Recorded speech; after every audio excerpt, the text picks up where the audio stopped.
Gracias, amigos, gracias por acompañarnos y por permitirnos estar en sus hogares. Seguimos de Cuaresma, seguimos en Semana Santa y hoy tenemos de invitado, quien no conoce al Padre Chuma. Yo creo que todo Durango es usted punto de referencia, Padre. Y gracias por haber aceptado, que no fue fácil, tengo que confesarlo, no fue fácil la aceptación, no la aceptación, sino hacer un espacio en su tiempo. Sí, gracias, Padre. Y pues a retomar este tema de Cuaresma, que a veces nos quedamos tan cortos en su significado, el saber nosotros de su significado. Muy bien, en primer lugar hay que reflexionar un poco sobre el origen de esa institución que llamamos Cuaresma, que no se dio sino hasta finales del siglo II, cuando la Iglesia comienza ya a organizarse.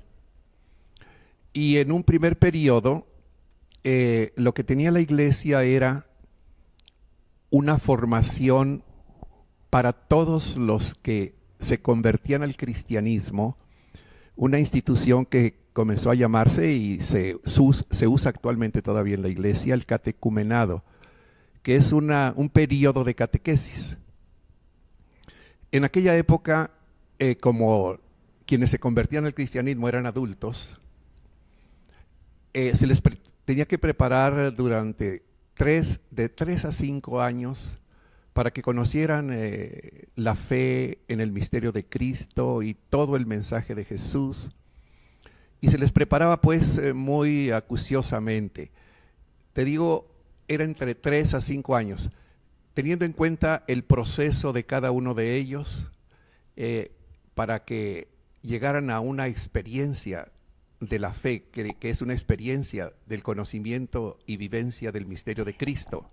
Padre, disculpe que en este momento lo interrumpa, entonces era a voluntad y bajo una preparación. Sí, o sea, a voluntad en el sentido, digo, quien fijaba los criterios para que un catecúmeno ya pudiera recibir en la siguiente Pascua el bautismo, la confirmación y la Eucaristía que se administraban al mismo tiempo en la vigilia pascual, era una celebración bellísima, como ahorita lo podré explicar un poquito. Entonces, la Iglesia era muy cuidadosa de que el pagano que se quería convertir al cristianismo, formarlo muy bien, porque en aquella época, algo también que llama la atención, en aquella época todos los pueblos eran religiosos, creían, cada uno desde su enfoque propio según su cultura o su religión, pero todos eran creyentes, llamaban a Dios de diferentes maneras, tenían muchas concepciones de la divinidad, en fin, pero creían. Pues yo creo que ahí también era, ahorita recordé unirlo al tema de valores. Yo creo que el ser religioso, independientemente en cómo le llames a tu Dios, te hace permanecer y pertenecer a ciertos cánones de buena conducta, por así decirlo, Padre. Sí, por eso, sobre todo, quien cree en la trascendencia, sus actitudes entonces también son más genuinas.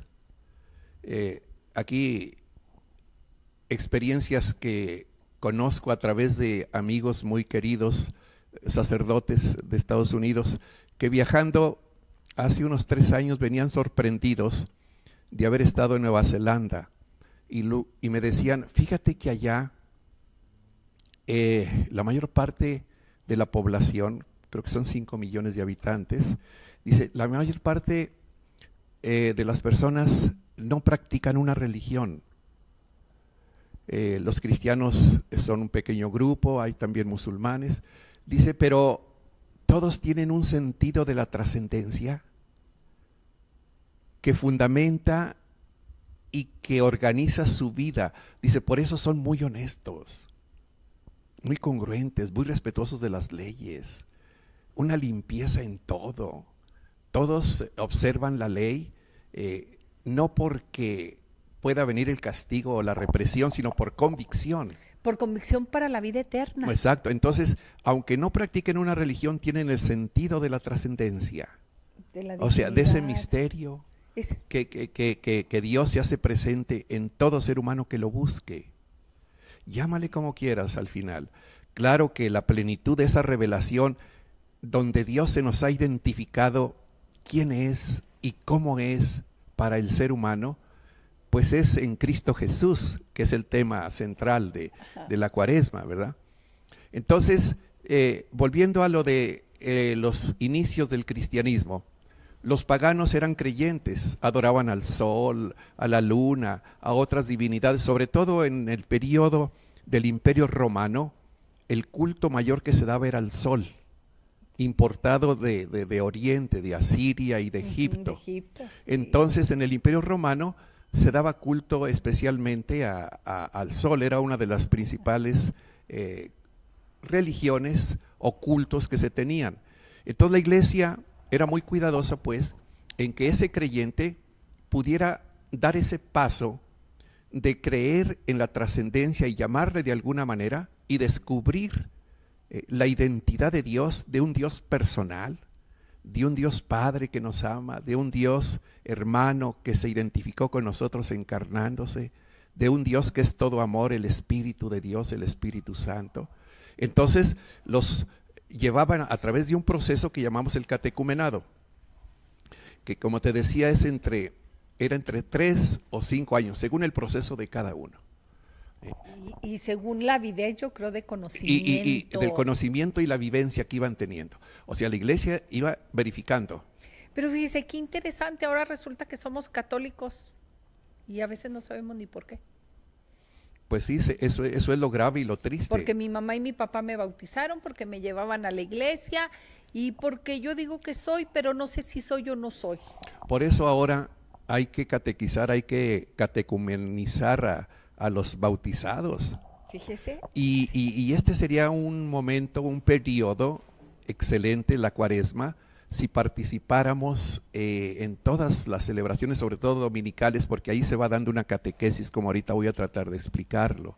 Por favor. Entonces, después de que se terminaban ese periodo de preparación o catecumenado de 3 a 5 años, entonces la iglesia ya los hacía pasar a la última etapa de su formación en la fe.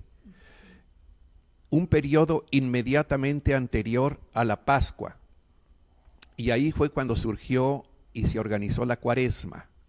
O sea, los fueran 3, 4, 5 años, terminaban en esta época. Y luego la iglesia los sometía ya, los aprobaba para que participaran en la última etapa, la más intensiva, para luego, al terminar la Cuaresma, en la Pascua recibieran ya el bautismo, la confirmación y la Eucaristía. Esa es la iniciación cristiana, son los 3 sacramentos. Entonces, por eso tenemos que las comunidades primeras eran tan auténticas y por eso fueron fermento. Y en con un un mundo celo por el evangelio tremendo. Padre. y afloraba en sus vidas, Claro. en su compromiso, en sus actitudes. Por eso fueron un fermento tan poderoso evangélico que transformó un imperio con otros valores, con otras inquietudes y otras maneras de pensar y de creer. Transformaron aquel mundo. Claro, porque era más razonado que otra cosa. Había una gran conciencia, por eso, porque había una gran formación. Sí. Que eso es lo que ahora preocupa a la iglesia y se ha promovido de una manera más intensiva y mejor estructurado y mejor pensado a partir de el Papa San Juan Pablo II. Comenzó a promoverse la nueva evangelización y la nueva formación. Aquí en Durango estamos ya trabajando tenemos ya algunos años promoviendo y tratando de estructurar lo que es la iniciación cristiana, o sea, formar en lo que es el conocimiento y la experiencia de Dios desde primero a los padres y luego a los niños, irlos llevando progresivamente, porque si no se tiene una conciencia, un conocimiento y una experiencia del misterio, tu fe no funciona. Y No terminan funciona. los sacramentos en eventos sociales, padre. Nada más, sí, desgraciadamente, que ahora por eso se está preocupando de que se exige una preparación y a veces los papás hay que explicarles esas exigencias que ellos las tomen en cuenta que no son exigencias simplemente por molestar o crear dificultades para el bautismo, la confirmación o la Eucaristía, sino que piensen en que se exige, todo eso la Iglesia lo está exigiendo ahora, para bien de sus hijos. Para una idea clara. Y para que ellos puedan asesorar y apoyar a sus hijos en la fe, para que sus hijos estén lo mejor preparados para que enfrenten desde la fe este mundo tremendo que les está tocando a los niños y a la juventud actual, lo que no nos tocó a nosotros. Sí. Vivimos una juventud diferente, que no había todos estos retos, riesgos, amenazas de todo tipo. Tentaciones. Sí, que desintegran, que despersonalizan, vicios, drogadicción, en fin, digo. Es el mundo y no nos podemos excluir. Exacto, y ante él hay que tomar medidas para prevenir, para apoyar a los niños y a la juventud que descubran la dimensión trascendente de sus vidas. Es como darles un arma para que se defiendan, para que se protejan, de que se defiendan. Y para que sean felices al final. Al final que sean felices. ¿Verdad? Que eso es lo que quiere Dios, que seamos felices. Sí. Y entonces, volviendo al tema de la Cuaresma, era el último periodo.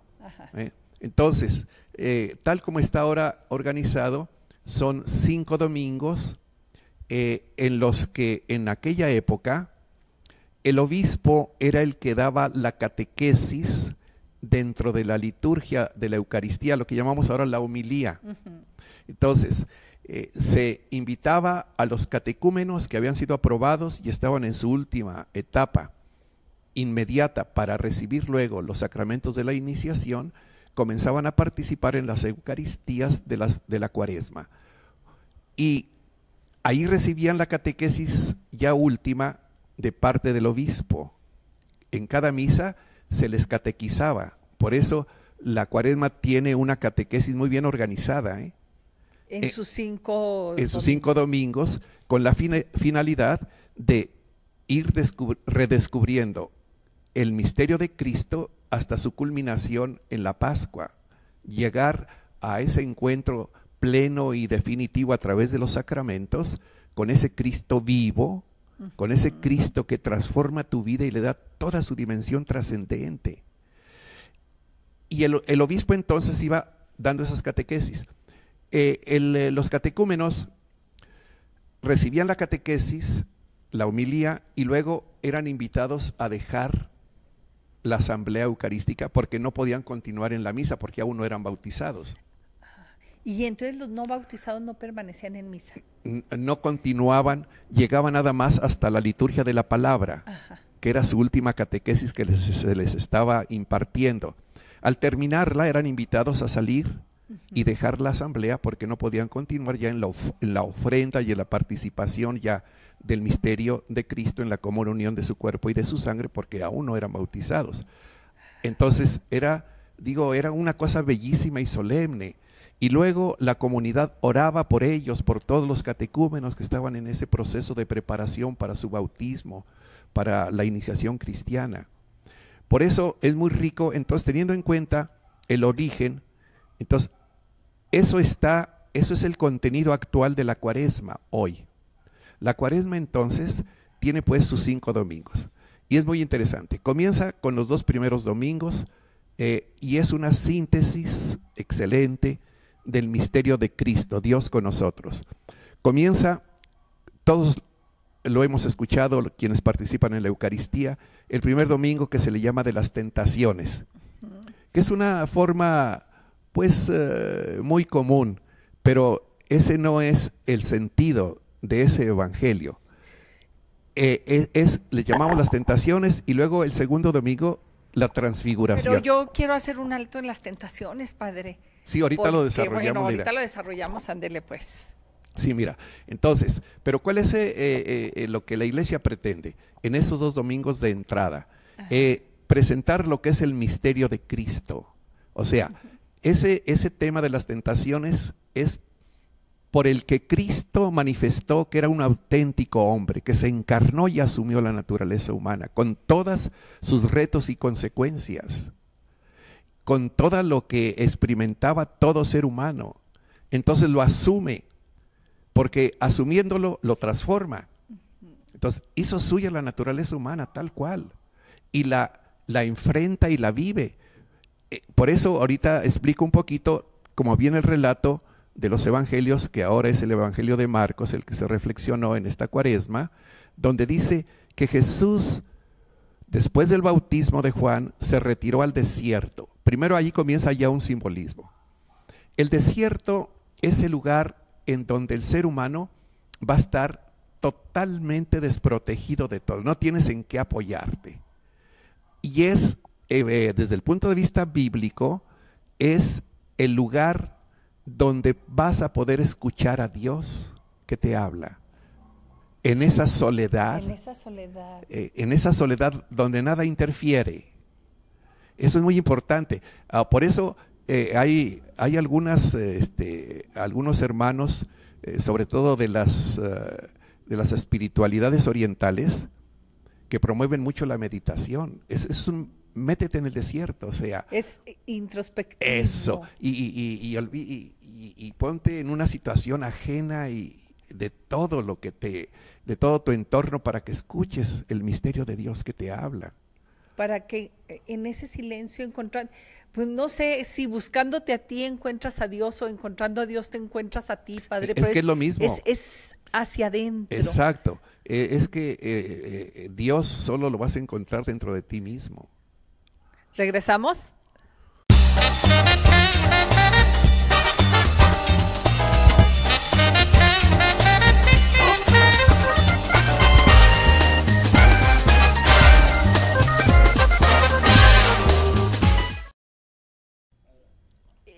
Padre, por eso es tan importante que nos aislemos. Ese desierto es no hablar de Cristo, no hablar de Dios con el otro, sino conmigo mismo, dentro de mí. Antes que nada, y dejar que Dios nos hable. Y sobre todo para nosotros los cristianos católicos, pues tenemos su palabra que nos está hablando, que es todo el mensaje y presencia de Jesús mismo. Por eso, incluso Jesús se retira pues al desierto, para iniciar a partir de ese momento su vida pública, que le llamamos, comienza a dar ya el mensaje de ese misterio de Dios con nosotros, que es Él, con toda la buena nueva que trae, y esa proclamación que Él hace: el reino de Dios ya está aquí, conviértanse y crean en la buena nueva que yo les traigo. Y esa buena nueva es Él. El Concilio Vaticano II nos dice que el reino de Dios es no una organización de tipo socioeconómico ideal, no es más que eso. El reino de Dios es Cristo mismo, es Dios presente con nosotros y para nosotros. Eso es lo más bello y lo más grande. Y comienza pues esa experiencia de Jesús de retirarse al desierto para ese diálogo ya definitivo y pleno con su Padre, para iniciar entonces el mensaje que comienza a dar y que le llamamos la vida pública. Se retira pues al desierto y luego viene el simbolismo, 40 días. No son un mes y 10 días, no se trata de un 40 de tipo aritmético, sino también 40 es un simbolismo bíblico que expresa totalidad. O sea, los necesarios. Exacto. Los días necesarios. Sí, no hay por 40 días los necesarios. Porque todos tenemos la idea de que Jesús ayunó 40 días. 1, 2, 3. Nadie aguanta 40, sobre todo como era el ayuno. No se tomaba agua, ni agua siquiera. Era riguroso. Por eso, en aquella época, lo que era el ayuno era algo que lo consideraban como un cuasi sacramento, porque todo el día estabas sin tomar nada, ¿no? En meditación constante. Exacto, en meditación. Eso era. Debilitando el cuerpo y fortaleciendo el espíritu, Padre. Sí, entonces, de tal manera te abrías hacia la trascendencia, que escuchabas el misterio de Dios que se expresaba a través de ese silencio. Entonces Jesús, pues pudieron haber sido 3, 5, 6 días. Digo, o sea, fue un retirarse total y un entrar en diálogo con su Padre total. Eso quiere decir 40, Por eso ahí viene el simbolismo de que 40 años anduvo el pueblo de Israel saliendo de la esclavitud de Egipto hacia la tierra prometida. 40 no fueron 40 años tal cual, sino un periodo de tiempo en donde ellos experimentaron y descubrieron de nuevo lo que era la fidelidad de Dios, que los había sacado de la esclavitud y los llevaba a la tierra prometida. 40 también días cuando hablan del diluvio. No, digo, son simbolismos, que quiere decir, fue una totalidad. Eso quiere decir. Sí, sí, podemos entender que es el tiempo suficiente y que a lo mejor para usted los 40 días pueden transcurrir en 3 días y para mí tengo que llevarme a lo mejor hasta un poco más. Sí. Sí, más de 40, pueden ser 50. Eso quiere decir. Sí. Y luego viene una narración, la narración muy bella, donde explica cómo en ese primer momento de Jesús, simboliza todo lo que iba a ser su existencia o fue su existencia, de su vida pública hasta su pasión, muerte y resurrección.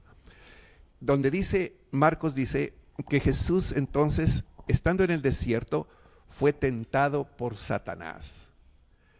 Primero, bíblicamente, ¿qué significa Satanás? Satanás quiere decir el adversario, eso quiere decir.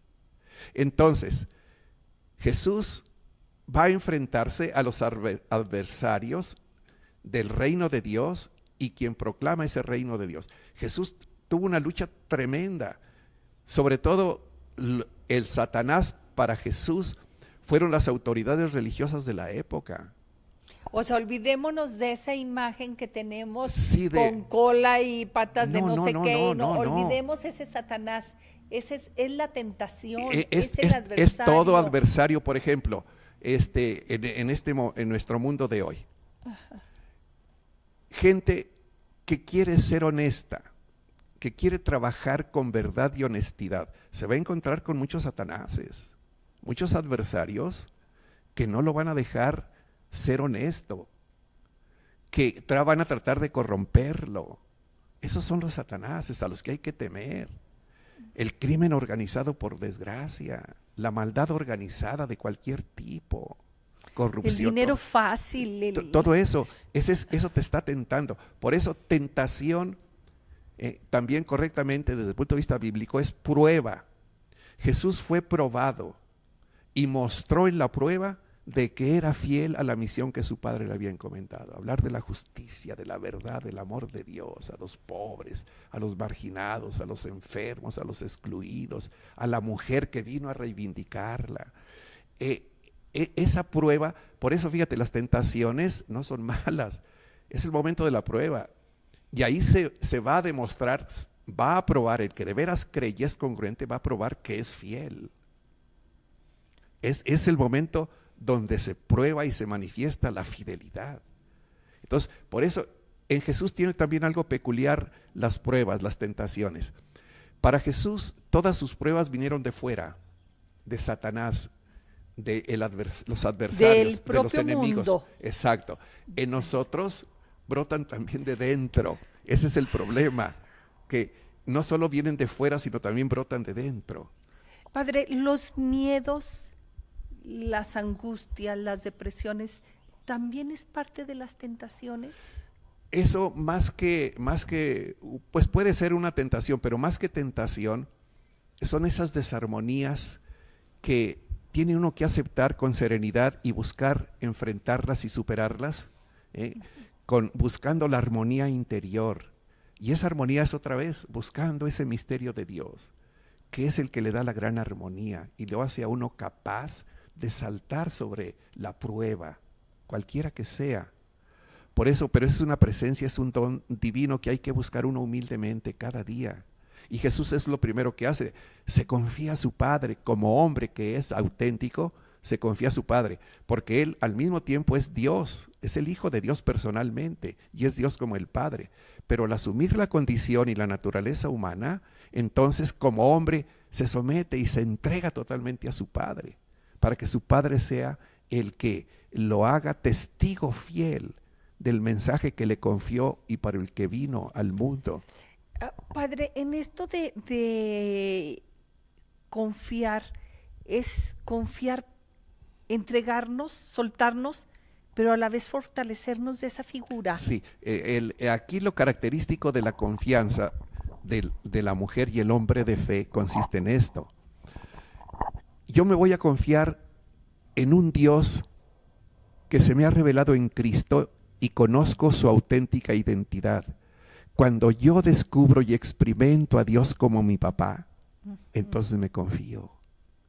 Si yo tengo una falsa concepción de Dios, como muchas veces nos la inculcaron, de manera incompleta, no de mala fe, sino pues dadas las limitaciones de nuestra infancia, de las catequesis que se daban, que se hablaba de un Dios castigador a los malos, premia a los buenos, y te va a poner en la balanza. Es que ese no es la identidad de Dios, ese no es el Dios de Jesús. Es un papá que me ama infinitamente, que solo quiere que yo lo descubra y lo acepte en mi vida como papá. Y ese amor es poderoso. Permitirle que me ame. Exacto. Y cuando uno experimenta ese amor, entonces te vuelves muy firme, muy sólido. Entonces aflora desde dentro esa presencia, experiencia del amor de Dios, lo proyectas. Y esa es la gran armonía. Entonces, por eso el confiarse no es a tontas y a ciegas, como se dice, sino sé en quién me he confiado, como dice San Pablo. Yo sé en quién he puesto mi confianza y mi esperanza. Sé quién es. Y eso es lo que tenemos que preguntarnos los cristianos católicos. Oye, ¿sabes en quién crees? Para que puedas entregarte, confiarte. Todos tenemos miedo de confiarnos a Dios porque si no me vaya a mandar un castigo. Digo, es muy común esto. Dice, no me vaya a mandar una prueba, un cáncer o todo. Espérate, es que eso no es Dios. Tienes una falsa concepción. Y entonces, pues tu confianza no funciona, tu entrega a ese misterio no está en sintonía. Entonces no está esa gran fuerza que debe de impulsar tu vida y dar armonía y proyectarla. Porque no sé en quién confiarme para que la confianza sea total y plena. No le creo. No creo en él. Sí, digo, no creo porque o creo en una falsa imagen. No le conozco. Y si tengo una falsa imagen, tengo miedo. No me confío y sobre todo a todos nos aqueja ante el misterio de Dios, sea cual sea la concepción que tengamos de ese misterio, el complejo de culpa. Porque todos cometemos errores, todos tenemos limitaciones y siempre nos está saltando eso. Y necesitamos el misterio de Dios que me purifique de esos lastres, que eso quiere el amor de nuestro Padre. Por eso en el Padre Nuestro que Jesús, que es la oración síntesis que Jesús nos enseña, cuando decimos, el hecho primero de decirle, llamarle, no Dios, sino Padre, que estás allá en las alturas. Luego, hágase tu voluntad. ¿Cuál es la voluntad de un padre? Pues que lo dejemos ser papá en mi vida. Esa es la voluntad del Padre. La voluntad del Padre no es que te portes bien. Eso ya vendrá por consecuencia. La voluntad del Padre no es que aguantes ahorita todas las pruebas. No.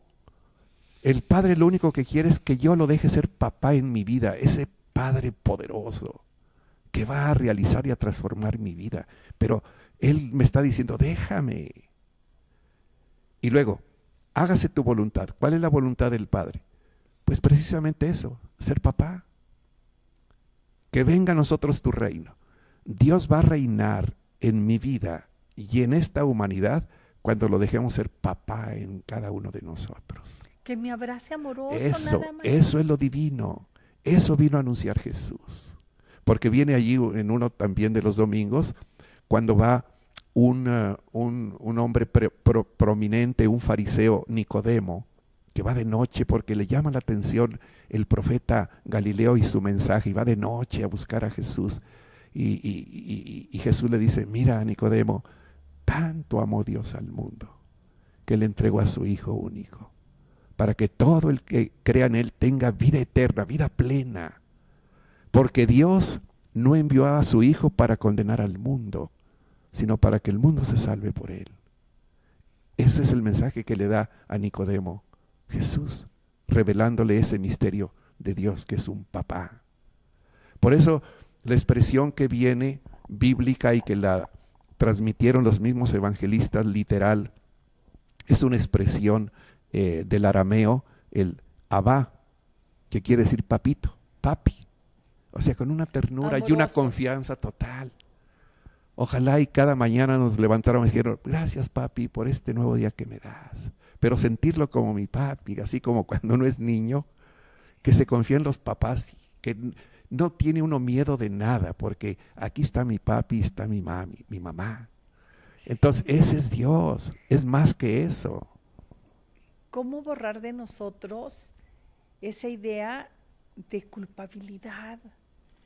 Yo estaba pensando ahorita en levantarme, yo ya hablo de mí en ese plan de decir, gracias Señor, y a veces claro que siempre me dejo abrazar por Él en la naturaleza, en todo, pero a veces la culpa te asalta, como si Él te estuviera vigilando, viendo, dice uno, no, si su amor es mucho más grande que todo eso. No, es infinito. Por eso, mira, también viene a propósito de el mensaje que el Señor Jesús da a propósito del primer domingo.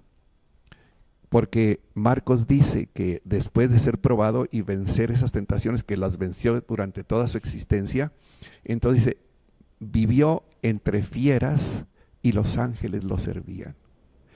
Las fieras otra vez, digo, desgraciadamente ahora verificamos cada día cómo el ser humano es peor que una fiera. Las fieras matan para alimentarse o para defenderse. Hoy el ser humano mata por el placer de matar. Claro, personas desquiciadas, lo que quieras, pero digo, tantas cosas que estamos viendo en Estados Unidos, todo lo que estamos viendo en México. Vale más un paquete de droga que una vida humana. Sí. Entonces vivimos entre fieras y Cristo vino a vencer todo eso, a liberar de esa fiera que está dentro de nosotros, a sanarnos de todo ello. Y luego dice, y los ángeles lo servían, que yo les he estado insistiendo y les comentaba el otro día que les hicimos una reflexión ahí en tu grupo de FEF, que nosotros creemos en los ángeles espíritus. No, esos, digo, pues son concepciones, pero ¿qué es un ángel? Un ángel es la presencia de Dios que se expresa de una manera humana en mi vida, para mí. Y entonces todos terminamos siendo ángeles por en eso, algún momento de nuestra existencia. Por eso, mira, fíjate cómo no nos damos cuenta. Los primeros ángeles que Dios mi Padre me confió y a través de ellos me dio el don de la vida, cuidaron mi existencia desde que nací, fueron mis padres, mis grandes ángeles. Y no nos damos cuenta de eso. Todavía yo pensando que espíritus. Oye, espérate. Y ando buscándole las alas. Oye, mira, ve los ángeles que cuidaron tu vida y te siguen siendo ahí unos ángeles que allí están. Siguen siendo. Y hay tantos ángeles cada día, gente buena. Yo les pongo un ejemplo un poco así, muy bajo, ¿no? Pero que es ilustrativo. Hace unos días llegué a un cajero, puse ahí mi tarjetilla a ver si tenía algo. Y el cajero pedí saldo y me dio la papeleta y cogí yo nomás la papeleta y dejé la tarjeta. Se me olvidó. Y entonces me fui hasta mi carro y cuando estaba para subirme al coche, llegó una muchachita corriendo y me dice, señor, se le olvidó su tarjeta. Ese fue mi ángel ese día. Y claro. Ese fue esa presencia de Dios en mi vida para mostrarme ese amor, para su cercanía, la ayuda, la solidaridad. Esos son los ángeles. Y están en nuestra vida, en la nuestra y en la suya. ¿Regresamos?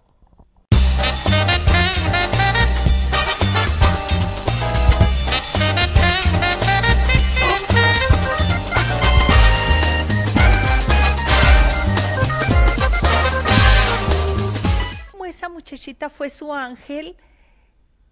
Yo creo que tenemos que descubrir los ángeles en nuestra vida, pero ¿cuántas veces puedo ser yo ángel de los demás? Y es entonces cuando yo pienso, el Señor me llamó para que yo sea ángel de tantos que necesitan, claro, de tantos que sufren, de tantos que están en búsqueda de la verdad, de la justicia, de tantos que viven en soledad. Quiero ser un ángel para ellos. Y sobre todo, si verifico la presencia de Dios en mi vida, la he verificado desde mis padres, tanta gente que me amó de niño, fueron ángeles para mí. Entonces yo debo de ser hoy, y Cristo quiere que yo sea un ángel para mis hermanos. Como Cristo es nuestro gran ángel. Ay, padre, pero ante el misterio del decía, Padre. Eso, hasta a mí se me antojaba decir eso, yo quiero ser ángel. Sí, sí. Sí. Y entonces es, incluso comenzando con lo más elemental, decirle, Padre, Señor mío, Jesús, Señor, yo no quiero dañar a nadie en mi vida. Al contrario, quiero ser un ángel para todos. Utilízame para hacer luz. Exacto. Y el ángel es luz, porque Dios es luz, no es tiniebla. Y todos podemos ser. Y podemos serlo. Más allá de nuestra culpabilidad y de nuestros pecados y de nuestra Ahora, porquería que a veces nos exacto. atormenta. Ahora, ¿cómo liberarnos de eso? ¿Cómo ¿Quién me va a liberarnos? sanar de eso? Bueno, entonces Cristo mismo, dicen los especialistas en los temas bíblicos, que se llaman, llamamos exegetas, o sea, intérpretes, dicen que Jesús, la más bella comparación que puso, que le llamamos unas relatos sencillos, parábolas, que les llamamos parábolas, la más bella que pronunció Jesús fue la del Padre Bueno, que ordinariamente le llamamos el hijo pródigo, pero eso no es lo correcto, porque son dos hijos, el pródigo, o sea, el que despilfarró todo, y el otro bien portado. Y entonces los presenta muy bien Jesús en su parábola. Dice, un padre tenía dos hijos, y el menor le dijo, Padre, dame la parte de herencia que me toca. Dice, el padre no resistió, le entrega todo lo que es suyo. Dice, él cogió todo lo suyo y se fue a un país lejano donde despilfarró, malgastó todo. Y luego Jesús usa una imagen para resaltar la situación hasta donde llegó aquel hijo que, teniendo todo, despilfarró todo. Dice, y después que despilfarró todo, vino una gran hambre, una gran necesidad en el país donde él se encontraba. Y su único recurso, porque no sabía hacer nada, fue ir con uno de los lugareños a pedirle que lo empleara, y lo mandó a cuidar cerdos. Eso para el judío, todo el mensaje que estaba dando Jesús, para un judío lo peor que le puede pasar, pienso yo, a un judío, es acabar cuidando cerdos, porque para ellos el animal impuro es el cerdo. Fíjese. Entonces, llegar hay otro sentido ahí. No, muy profundo. Muy profundo. Entonces claro. Jesús lo está diciendo a sus contemporáneos, a los judíos. Dice, y acabó cuidando cerdos. A los impuros, a los que consideraba más abajo que él. Exacto. Dice, ahí, hasta allá llegó. Dice, y estando ahí, dice, quería un hambre, quería saciar su hambre hasta con las bellotas que les daban a los cerdos, pero ni siquiera eso lo dejaban. Y es entonces, como decimos, como dicen en ese grupo, en esos grupos fabulosos que ha salvado tantas vidas, los AA, tocó fondo, ¿verdad? Y entonces comienza a reaccionar, dice, qué barbaridad, dice, en mi situación con hambre, cuando en casa de mi padre hay pan en abundancia, y todos los trabajadores tienen pan en abundancia, y yo aquí muriéndome de hambre. Y es cuando dice, me levantaré, que esa es la conversión. Me levantaré y regresaré a mi padre y le diré, Padre, el complejo de culpa, Padre, pequé contra el cielo y contra ti, ya no merezco llamarme hijo tuyo, pero tenme como uno de tus trabajadores. Y comienza el regreso. Y luego dice Jesús, y estando todavía lejos, lo vio venir su padre. Ese es Dios, siempre me está esperando. Para ese padre, su hijo se fue, pero él seguía amándolo y esperando su regreso. Ese es Dios, siempre está esperando mi regreso. Y cuando lo ve venir, sale a su encuentro. Eso es solo de Dios. Unos papás que el hijo se fue, malgastó todo y luego regresa todo hecho garras. despilfarrado, oliendo a marrano, en fin, todo lo que eso simboliza. Pues lo primero que le dicen, oye, espérate tantito, ¿no? Te lo dije, por lo menos le dicen eso. Sí, mínimo. Te lo dije. Te lo no, dije. oye, acá. Ya te di todo, ya no tengo nada que darte, ¿verdad? Entonces acá dice Jesús, cuando lo vio de lejos salió corriendo el papá y lo abraza y lo llenó de besos. Y el hijo, sintiéndose abrazado, aflora y expresa su complejo de culpa. Ya no soy digno de llamarme tuyo, trátame como uno de tus jornaleros. Y el papá no le echa en cara nada, no le impone penitencias ni restricciones, ni siquiera retoma el tema que acaba de tratar el hijo, de decir, ya no soy hijo digno de ser tu hijo. El papá le dice, no, sí, usted vuelve a ser mi hijo. No, porque no pone el dedo en la llaga, no se lo pone. Ese es Dios. No te echa en cara nada, sino nada más dice, pronto, traigan el vestido mejor, pónganselo. Anillo en su dedo porque vuelve a ser señor de la hacienda. Sus sandalias porque vuelve a ser libre. Y hagamos fiesta, porque este hijo mío ha regresado. Ese es Dios. Porque es más importante la presencia que el dinero, que los bienes, que todo. Es el amor. Entonces, allí entra. ¿Quién va a vencer mis complejos de culpa que yo le voy a expresar? Él. En ese momento. Dios nunca me va a echar en cara nada. Nunca. Ni le preguntó, eso lo dijo Jesús. ¿Cómo le hiciste? ¿Dónde lo gastaste? Nada. Lo acoge con un grande amor y lo libera, lo sana, lo personaliza. El vestido bíblicamente simboliza que lo vuelve a personalizar, lo vuelve a hacerse sentirse hijo. Y eso quiere hacer Dios en nuestras vidas, pero hay que confiarnos. Y Él es el que me hace capaz de vencer mis complejos de culpa. ¿Por qué? Porque voy a experimentar más que mis complejos su amor de padre que me acoge y no me echa en cara nada, nunca, sino me quiere libre de todo. Ese es Dios y eso lo expresó Jesús. ¿Y por qué lo hemos desfigurado tanto? Pues ahí está el gran problema también en nuestra iglesia también, de que no hemos sabido ser fieles a su palabra, como dice ahora desde el Concilio Vaticano II, los últimos papas, y ahora también los teólogos, los preocupados por descubrir el misterio de Dios. Volvamos al origen, o sea, volvamos a Cristo, que sea otra vez el centro de nuestra vida. No simplemente prácticas, ritos, sino su presencia, que le dé otra vez esa dimensión nueva, divina, a mi ser, a mi fe, a mi esperanza, y me haga ser cada día un hombre nuevo en este mundo lleno de fieras, lleno de tantas adversidades. ¿Cómo necesitamos esa presencia de Dios en Cristo? Sí, Padre, pero necesitamos quitarnos de tantas leyes, mandamientos, preceptos. Creo que, híjole, a lo mejor voy a decir una cosa fuerte, pero debemos dejar de escuchar al mundo y no más escucharlo a Él.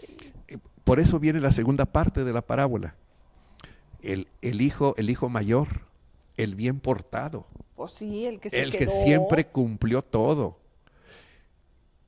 Dice Jesús en la parábola que comenzó la gran fiesta.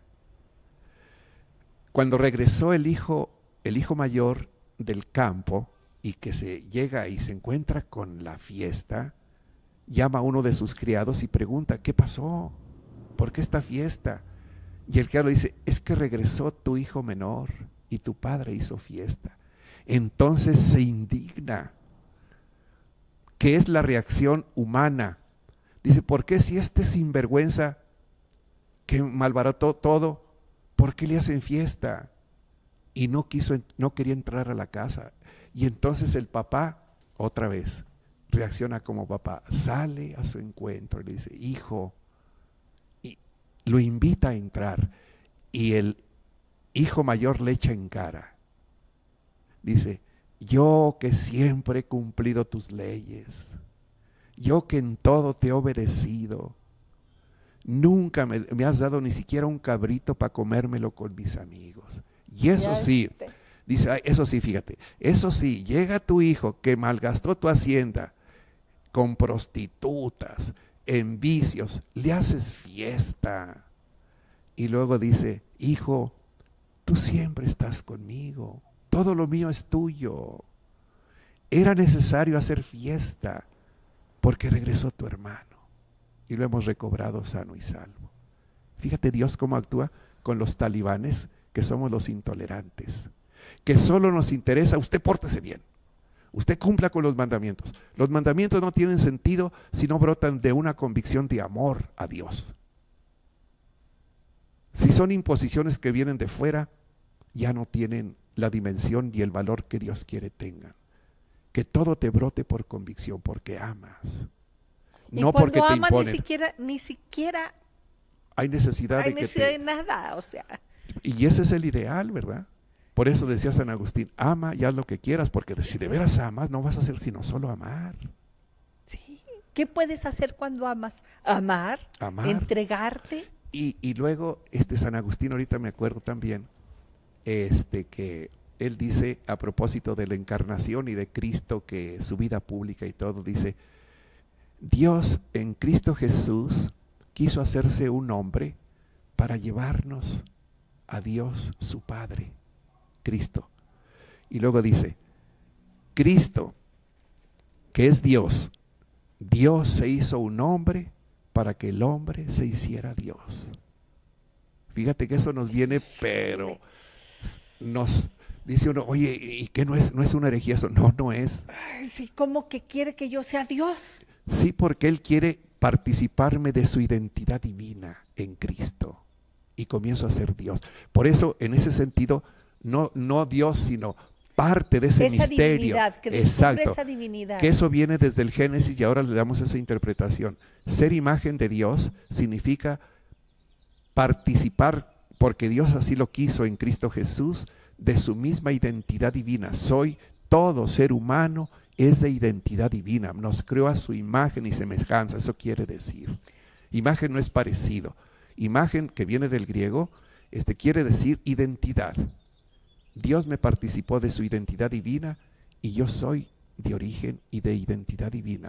Y tengo que vivir eso, a ese nivel. Platón decía eso, la semejanza es estar siempre en sintonía, quien es tu origen divino.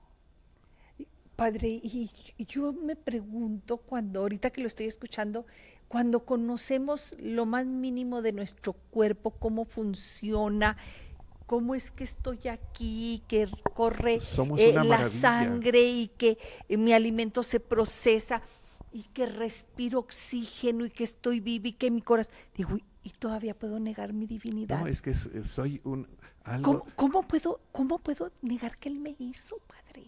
Y entonces fíjate, a eso vino Cristo, a ratificar y a culminar la creación original, haciéndonos perfectamente imágenes suyas de ese Padre eterno, en quien es su imagen eterna, Cristo Jesús, que se hizo un hombre como yo, y en Él y por Él yo quedo divinizado, en y por Cristo con ese Padre eterno.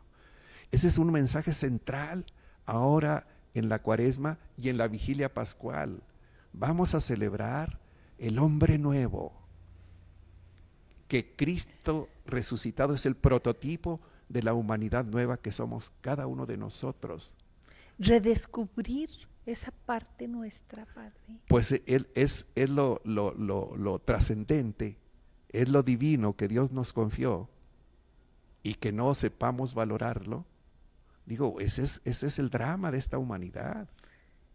Es que, híjole, en esto tendría que entender, si acepto esa divinidad en mí, tendría que tener la gran responsabilidad de lo que Él espera de mí, no por un mandamiento, sino por ser parte de Él. Y fíjate que por otra parte, cuando yo me confío a ese Padre, Él se va a encargar en Cristo de hacer que yo cada día sea de ver a su imagen.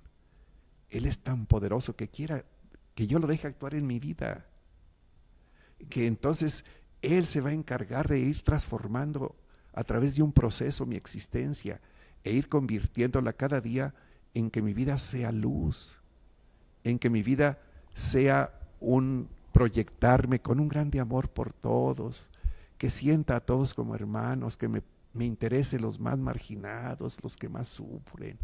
De verdad, una sensibilidad que es propia de Dios, pero Él es el que la participa y la comunica.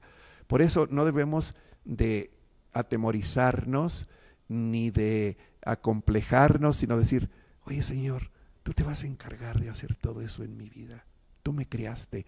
Por eso la imagen es muy bonita de que Dios dijo, hagamos al ser humano a nuestra imagen y semejanza, para que domine las aves del cielo, los fieres del campo, para que sea Señor de este cosmos y lo transforme, no que lo eche a perder, sino que se enseñoree y lo transforme.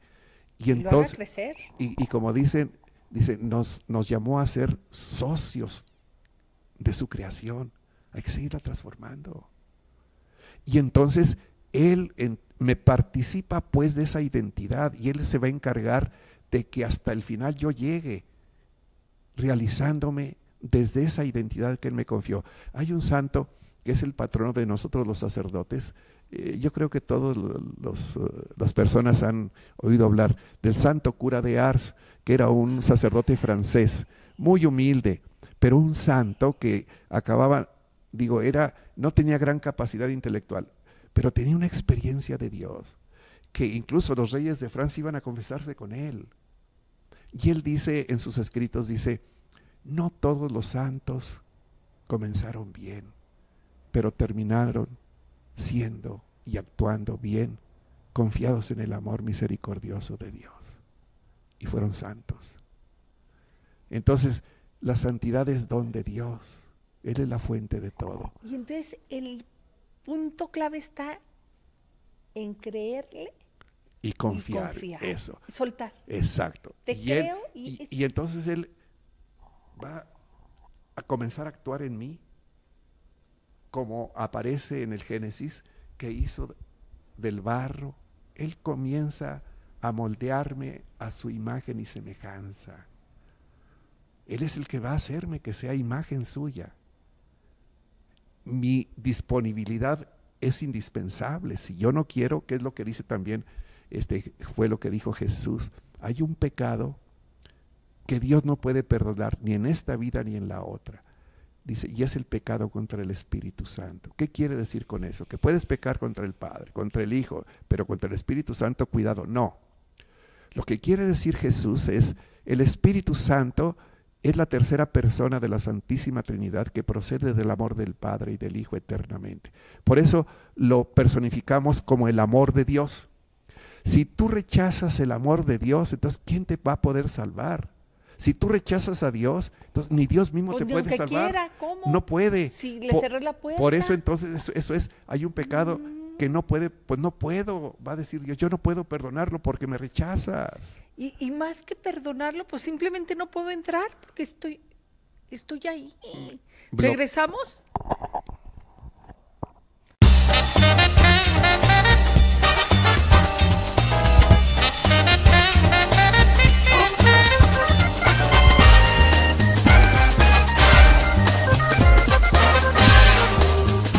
Padre, y no es, a mí se me hace muy fuerte eso de no perdono. No, pues ¿cómo me perdona? Simplemente si le cierro la puerta, ¿cómo entra? ¿Cómo entra? Y todo entonces está en decir, creo, aquí estoy. Por eso creer no es simplemente un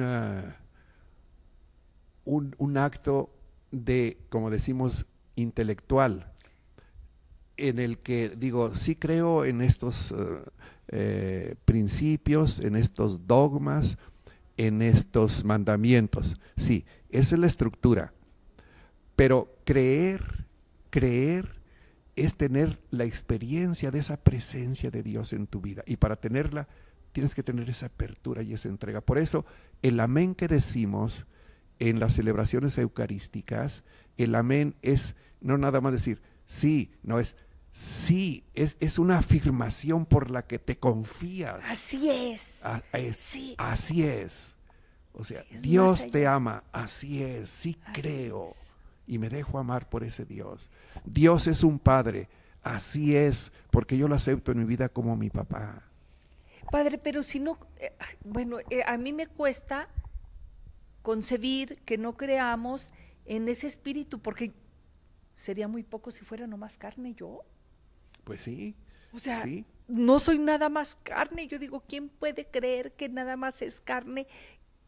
Se me hace tan pequeño. Ujú, ujú. Pero desgraciadamente, dada nuestra situación en este mundo de incultura, de pérdida, como decimos, de valores, que los valores no están perdidos, lo que está perdida es la identidad trascendente del ser humano, que es de allí de donde brotan los valores. Los valores no se imponen, ni se programan, ni se proyectan.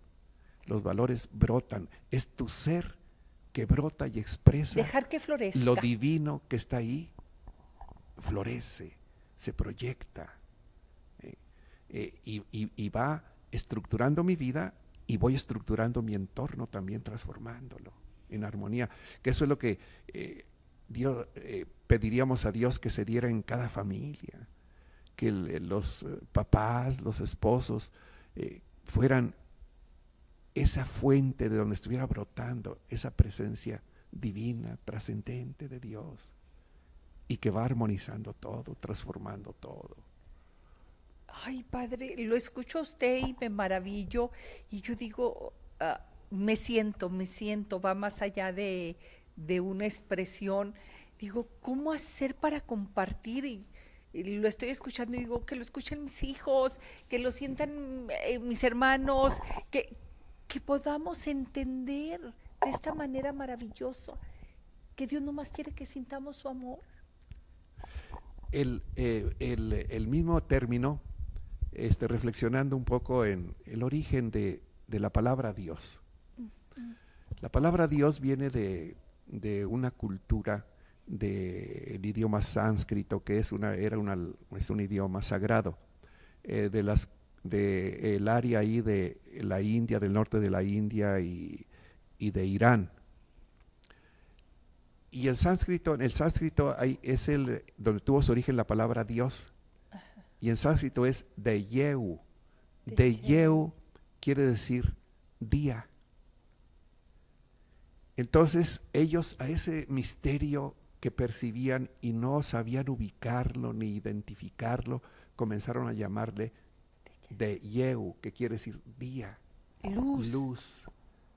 Y luego esa palabra, cuando se tradujo al griego theos y al latín deus, entonces ya ahí ya se le añadió ser de luz. Eso quiere decir Dios, es el ser de luz. Yo no sé por qué le hemos metido tantas tinieblas, amenazante, exigente. Es que eso no es. Dios es luz y va a transformar mi vida en luz. Quiere que seamos seres de luz. No solo transparentes, sino que proyectemos luz. Pero la luz es su presencia en mi vida. Eso quiere decir Dios. Para que por lo menos lo sepamos, Dios quiere decir el ser de luz. Por eso, cuando Cristo manifiesta su identidad divina, que es el segundo domingo de Cuaresma, la transfiguración, ahí reveló su identidad divina que estaba oculta en aquella naturaleza humana, Jesús de Nazaret. El que está ahí presente personalmente era el Dios de la luz. Por eso aparece lleno de luz y transformado en luz a los 3 discípulos, Pedro, Santiago y Juan. Se les manifiesta y dijo, esto soy yo. Pero esto lo van a descubrir ustedes y lo van a vivir cuando yo resucite. Por eso en la resurrección aparece el ser de luz, Cristo resucitado. Oiga, Padre, y esto tiene que ver, porque de vez en vez nos topamos personas como usted que dice, y me llenó de luz. Sí, es cierto eso, es cierto. Me dio esa luz y decimos, me dio luz para encontrar, en nuestra ignorancia hay un sentido. Exacto, encontramos, fíjate, tantas personas que son luz en nuestra vida. En nuestra vida. Y es que son expresiones del ser de la luz, del ser de luz que es Dios. Y que no las razonamos, nos sale de nuestro corazón. Ahí está en lo más profundo. ¿No? Llegó y me iluminó. Y me dijo cómo hacer esto, cómo encontrar, y hasta para cuestiones banales, ¿verdad? Sí. Es esa sabiduría que viene de él, de la luz. porque somos seres de luz. Así nos creó. O sea, más allá de que lo queramos reconocer, somos seres de luz. Somos seres de luz. Como lo del hijo pródigo, se fue, malbarató, malgastó todo, cayó en lo más profundo del sufrimiento humano, de la despersonalización, pero él seguía siendo amado por su papá. Lo seguía amando. Y por lo mismo esperando su regreso siempre. El que se fue él. Sí. El que ¿Sí? no quiso vivir el amor de Dios fue él.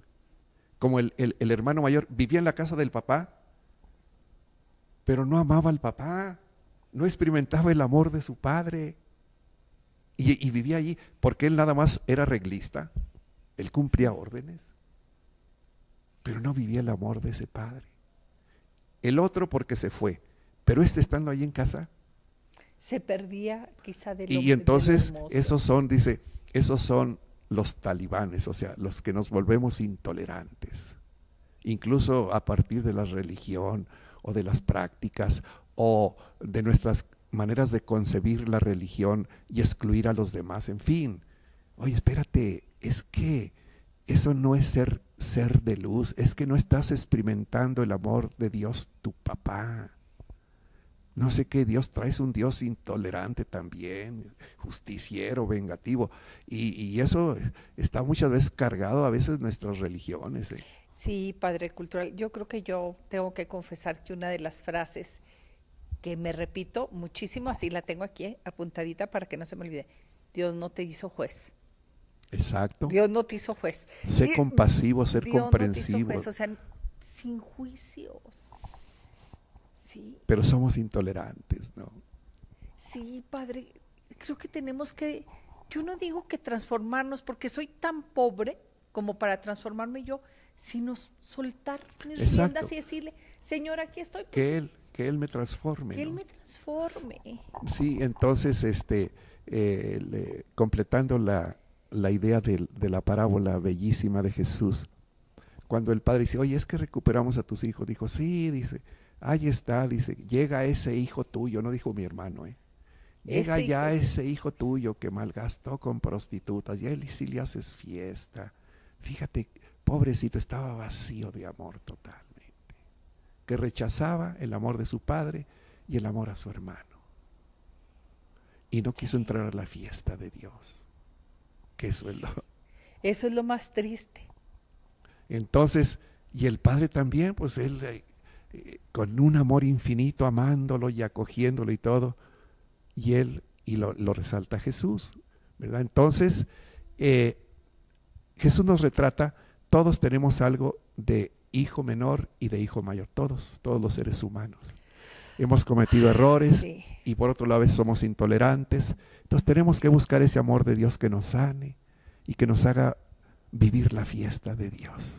Porque lo más hermoso es que tenemos con qué, tenemos esa parte divina. Pues claro, ahí está. Oculta, a veces la tenemos ahí. Y Cristo que vino a darle toda su dimensión trascendente, que vino a culminar toda esa identidad, a eso vino.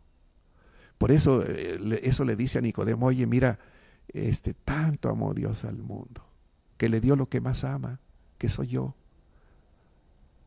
Lo que es lo máximo que me puede dar Dios, pues a su propio Hijo. Sí. Por eso, eso es lo que tenemos que valorar ahora también el Viernes Santo. Que no nos quedemos nada más con el sufrimiento. Miren nomás cómo lo dejamos por nuestros pecados. No, espérate, eso no es. Él vino, Él no es Dios no es un Dios masoquista. No quería que su Cristo sufriera. ¿Quién le infringió el sufrimiento? Las autoridades religiosas, porque vieron amenazados sus intereses mezquinos de poder, negocios y todo. Entonces dijeron: vamos a acabar con este. Pero entonces, ¿a qué vino? Jesús vino a revelar el amor de Dios. A eso vino. ¿Y dónde el culmen de esa entrega amorosa? Pues ahí está, en la cruz. No porque el sufrimiento tenga valor, el sufrimiento es malo. Dios no quiere el sufrimiento para nadie. Dios no quería el sufrimiento para su hijo, jamás. Ay, padre, yo creo que le voy a sacar un ojito y que me la firme, porque cuántos habemos y hay que piensan que solo sufriendo se sienten cerca de Dios. Y abónale tu sufrimiento a Dios. Y Dios quiere que cargues con esa cruz. Y Dios dice uno, no, pues no le echemos, digo, mira, el sufrimiento es parte de nuestra condición humana, o de la maldad humana, o de mis errores. O del camino que voy eligiendo en la vida. No es la voluntad de Dios, por amor de Dios. Yo nomás me pongo a pensar, ¿quién de los que somos padres quisiéramos que nuestro hijo sufriera? Si es lo que dice, oye, dice San Pablo, en una de sus cartas dice,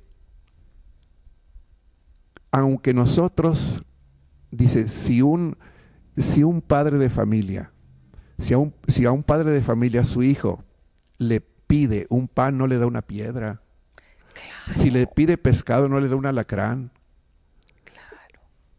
Y dice, ¿y cómo ustedes creen que Dios, que nos ama tanto, si ustedes que son humanos no saben sino dar cosas buenas a sus hijos, ¿cómo creen que su Padre, que es fiel eternamente, va a dar o hacer un mal por sus hijos? Jamás. Jamás. El mal, la maldad, el sufrimiento viene de otro lado, de nuestra condición de seres humanos, de nuestra propia maldad, de nuestro mundo lleno de tanta maldad, de tanta violencia. Eso no lo quiere Dios. Ni Dios lo va a permitir, ni es prueba de Dios. Dios solo, la prueba de Dios es su amor, porque eso es Dios. Y en el mejor de los casos decimos que es prueba, porque por lo general decimos que es castigo. No, pues está peor. Ahora sí que es peor tantito. Y eso decimos, sí. Y fíjate cómo, ¿quién ha creado esa concepción? El complejo de culpa que está en todos nosotros. Como yo me siento muy mal ante Dios y me pasa una cosa adversa, un sufrimiento, digo, es que es por mis pecados.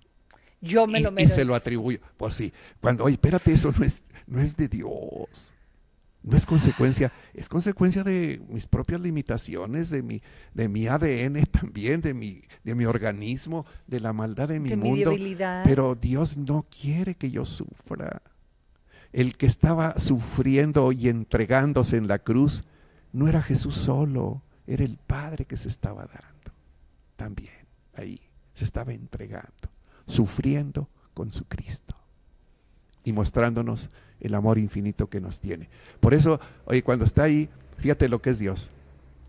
Están los dos ladrones y esos sí eran culpables. Y cuando uno le dice, oye Señor, acuérdate de mí cuando estés en tu reino, hoy mismo estarás conmigo. Ese es Dios. Y era un ladrón.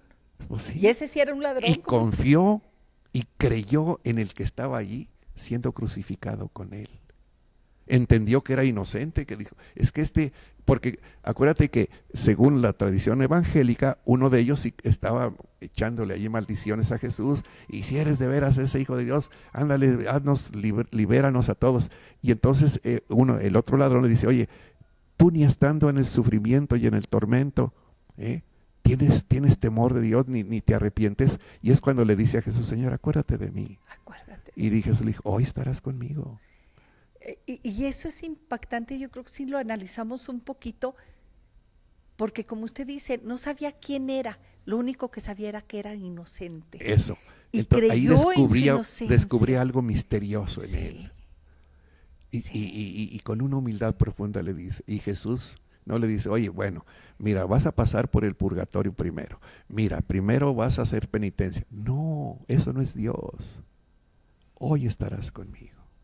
Y ahí está, pues, digo, yo no estoy inventando, pues ahí está lo que Jesús hizo y ahí está y dijo, la palabra, y hay aquí, ahí con ustedes y aquí con nosotros, está Él esperando que nos dejemos exacto, abrazar. como dicen, oye, el Señor siempre está esperando que le abras la puerta.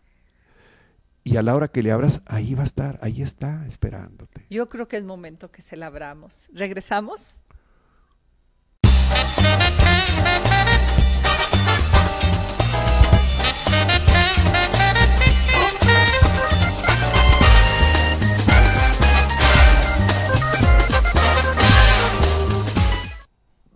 Padre, a mí me cuesta mucho Creo que con lo que más quisiera romper es con eso del sufrimiento cuando de estárselo achacando a nuestro Señor, cuando todavía recuerdo cuántas veces he escuchado incluso la flagelación, la autoflagelación para expiar los pecados, para agradar a Dios.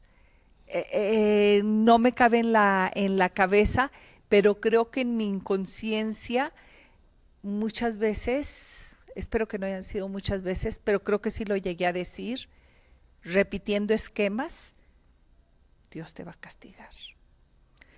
E incluso llegármelo a decir a mí misma, Padre. Fíjate cómo, sin darnos cuenta, sin pretenderlo, estoy demonizando a Dios. Porque desintegras el misterio de Dios, que es amor, cuando dice Dios te va a castigar.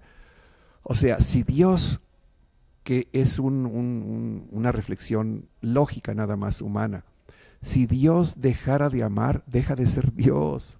Es que esa es su esencia, esa es su identidad. Él no puede dejar de amar.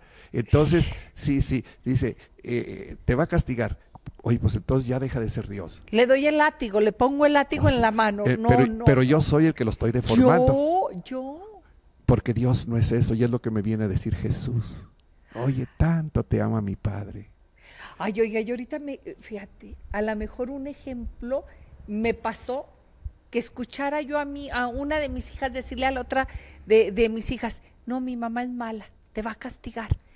Qué tremendo para mí como mamá, que soy una vil madre. Y, pobre de Dios, ¿qué hemos hecho con él? Sí. Qué pequeño lo queremos hacer. Y él sigue amándome, él sigue confiando y esperándome. La parábola del hijo pródigo, me sigue amando siempre y esperando mi regreso, cada día.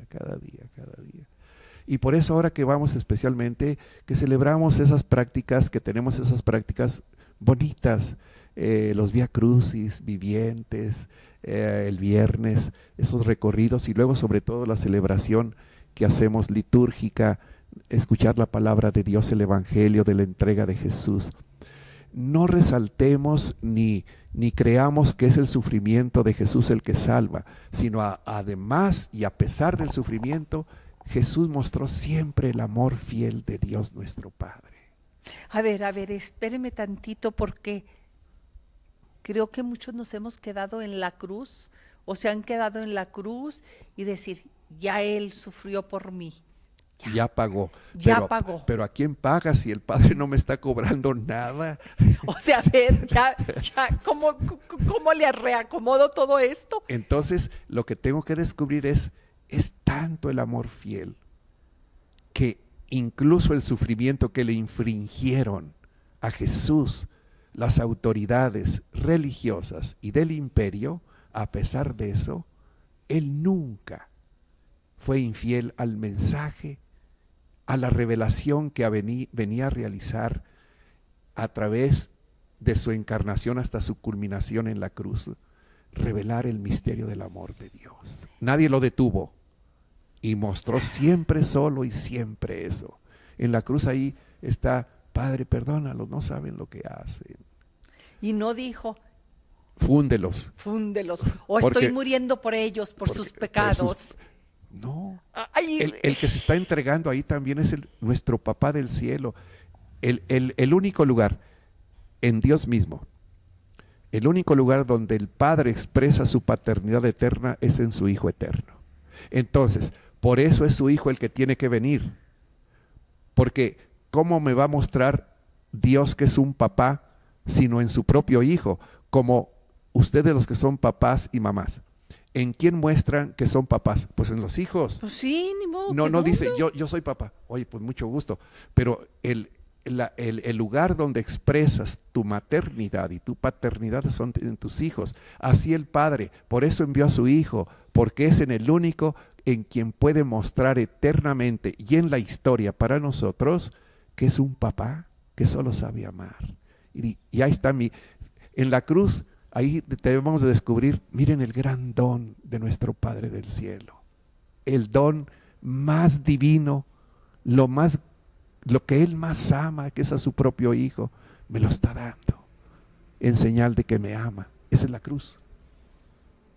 Es la revelación del grande amor de Dios y de Cristo y de su Espíritu que se nos da. El gran amor, o sea, hagamos a un lado, el dolor es de Él. Se lo infringieron. Pero se lo infringieron, como dice usted, las autoridades. Sí. El sufrimiento no redime de nada. El que redime es el amor. El amor que incluso en el sufrimiento sigue siendo amor. El que redime es el amor. Entonces, ¿por qué esta idea de que es Dios? Híjole, Padre. Pues Pues que sí, ya me viene a echar abajo, nos viene a echar abajo muchos, no sé si creencias, ideas, no sé ni siquiera qué nombre ponerle, pero resulta que a través de las enfermedades no las justificamos para redimir nuestros pecados. Entonces, cuando pecamos, estamos esperando una enfermedad para poder pagar con algo. Ahora, hay que saber también aceptar mi condición de ser humano, o sea, decimos nosotros, mi condición criatural, que es estar, pues, con el riesgo de mi salud, de mis circunstancias. Pero no es por mi pecado. No es porque te lo infrinja Dios, es por mi condición. Ahora, quien de veras cree y en el amor de Dios y se entrega a Dios, incluso en el sufrimiento, sigue dejándose amar de Dios y sigue amando a Dios. No sé si me explico. Sí, Padre, pero qué difícil es separar esto. O sea, Dios nada más es amor, no es otra cosa. Y se acabó. Y se acabó. Entonces yo, si creo en Él y Él, mi vida, la llena de su amor, entonces yo voy a seguir. Yo no voy a ser infiel cuando venga la prueba del sufrimiento. Pero no porque Él me manda la prueba. No, pues no, sino por mi situación de ser humano, por mi mundo, por violento, mi mundo, por injusto, mi todo. Entonces, y ahí, en ese momento también de prueba, ahí es donde voy a probar que sigo creyendo en su amor. Y sigo confiándome a Él, y sigo serenamente enfrentando mi situación y dejándome amar por ese Padre que me va a fortalecer incluso en el sufrimiento. Y entonces ese es el sentido de la cruz, el amor, el que permaneció fiel. Ahí se está revelando todo el amor de Dios, el amor de Jesús a su Padre como hombre, el amor de Jesús mi hermano que me ama, y sobre todo Jesús está revelando el amor eterno del Padre, que ahí se nos está comunicando en plenitud y de manera total y definitiva. La entrega total. Y en esa frase de perdónalos, no saben lo que hacen. Ahí sí creo que se podía referir a mí, a usted, a toda la humanidad. A todos. Entonces, Padre, llénalos de tu amor. Tú a eso me enviaste. Digo, y ahí estamos simbolizados, ¿verdad? Todos los que de alguna manera, hemos fallado, traicionado, en fin. Y Cristo dice, no hay problema. Sánalos, libéralos. Para eso vine. Entonces, fíjate cómo todo esto es algo divino. No podemos banalizarlo, no podemos.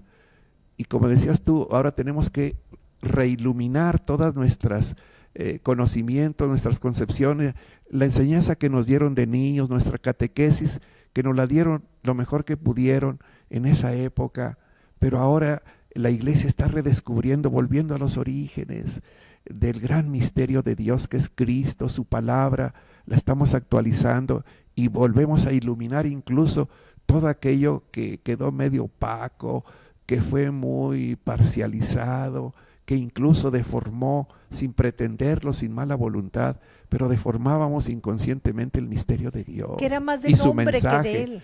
Sí, y fíjate cómo era la metodología.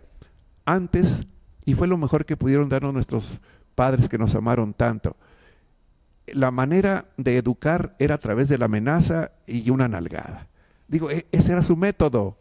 Y entonces así se lo aplicamos también a Dios, que el método que usa Dios para que me porte bien es darme... Sí. No, pues espérate, lo estoy deformando. Entonces no es así. Dios no es eso. Dios ya nos lo reveló plenamente. Ahí está Jesús, el Señor, el entregado con un grande amor para ser testigo del amor y transformar con el poder del amor todo, la maldad, vencer la muerte, vencer todo. Eso y eso va a ser el Señor resucitado. Él iba a decir, y aún resucitó. Y entonces la resurrección, ¿qué es? Es la que dice San Pablo: si Cristo no resucitó, de nada sirve la fe. Ni mi mensaje, no tiene sentido. Primero, mi mensaje pues, es vano, no tiene ningún contenido. El único mensaje, el contenido del mensaje es la presencia del Señor resucitado. Mi fe no es sino esa presencia que se hace experiencia en mi vida. Si no está esa presencia, no hay nada. Entonces, Jesús mismo les dice en la última cena: ustedes se van a escandalizar de mí, van a sufrir escándalo, o sea, su fe se va a venir por tierra porque ustedes han creído en mí como el Mesías, como el enviado de Dios, mi Padre, y ahorita enseguida van a ver cómo voy a acabar. Entonces van a decir, como cualquiera, como cualquier criminal, así lo van a matar. Sí. Entonces, ¿cuál es la reacción de ellos? Que lo abandonan y dicen, es que no era pues. Nos equivocamos. Sí, entonces viene ese, y luego dice, pero yo cuando resucite los voy a confirmar en su fe que ustedes han puesto en mí. Entonces, cuando resucita el Señor, ¿qué está revelando? Dice, miren, ahora sí, para que vean que sí era yo el mismo Hijo de Dios como hombre, en la cruz misma, pero yo el que estaba ahí soy el Hijo de Dios. Y miren, ahora sí, me manifiesto con todo mi poder divino, como el del Padre, y soy el resucitado. Ese es el resucitado. Ese Jesús, el mismo Jesús, que a sus apóstoles le dice, miren, aquí están mis llagas, soy el mismo que crucificaron. Ese es el que permanece. Pero ahora les estoy revelando mi eterna y definitiva identidad divina. Aquí está, soy el Señor. El Jesús lleno de luz, el Jesús Señor, porque es el mismo Hijo de Dios. Y es el que permanece para siempre entre nosotros. Y está presente para siempre, para nosotros, como amor de Dios, como presencia liberadora, sanadora, todo. Y esa presencia, ay Padre, bueno, pues ni modo, pero esa presencia es a través del Espíritu Santo. No, es presencia directa. Por eso Cristo, Él es el dador del Espíritu Santo. En Cristo el Padre me está llenando de su amor de Padre. Por eso el único lugar del encuentro de Dios Trinidad con el hombre y el hombre con Dios es Cristo. Porque es al mismo tiempo perfecto Dios. Personalmente es el Hijo de Dios, pero es un hombre. Y a través de esa humanidad, ahí estamos todos acogidos, la humanidad entera, y a través de esa humanidad gloriosa, es como Dios se nos sigue haciendo presente a todos los seres humanos, a los chinos, a los musulmanes, a los católicos, a los hermanos separados, a todos. Hemos sido transformados en esa humanidad divinizada de Jesús, ahí estamos, simbolizados y comprendidos todos los seres humanos. Más allá de las creencias. Eso es otro cuento. Sí, digo, más allá de las culturas, de las creencias, Dios está sobre todo y trasciende todo. Para que, como dice San Pedro, llegó un momento en que dijo, ahora sí entiendo que Dios no hace acepción de personas, sino que en todo tiempo y lugar Dios ama al que lo busca y cree en su amor. Llámale como quieras. Eso dijo San Pedro. Entonces entendió lo que es el misterio de Cristo Jesús, que transformó ya esta humanidad poderosamente con esa presencia divina en la que se nos transmite el amor del Padre y se nos da su Espíritu Santo. Pero fíjese, si es capaz de transformarnos a nosotros en nuestra humanidad, más allá de nuestras creencias, ¿qué no podrá hacer conmigo cuando le diga aquí estoy? Creo en ti. No, pues el gran misterio divino de llenarme de su luz, de su presencia, que transforma, que da una gran paz, una gran armonía a mi ser, la alegría de vivir, de proyectarme de buscar ser, como decíamos hace un momento, ser un ángel para los demás, vivir el amor fraterno. El amor fraterno no es que todos me caigan bien, no puedo. El amor fraterno es decir, yo sé que todos los seres humanos son mis hermanos, porque mi Padre eterno es el Padre universal. Entonces, yo no checo con este, no estoy de acuerdo con este otro, pero jamás lo voy a dañar, jamás.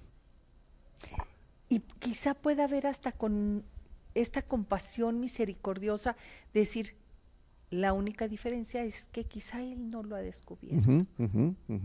Entonces, fíjate cómo se vuelve uno comprensivo, misericordioso, de decir, es que él no ha tenido las oportunidades que yo he tenido.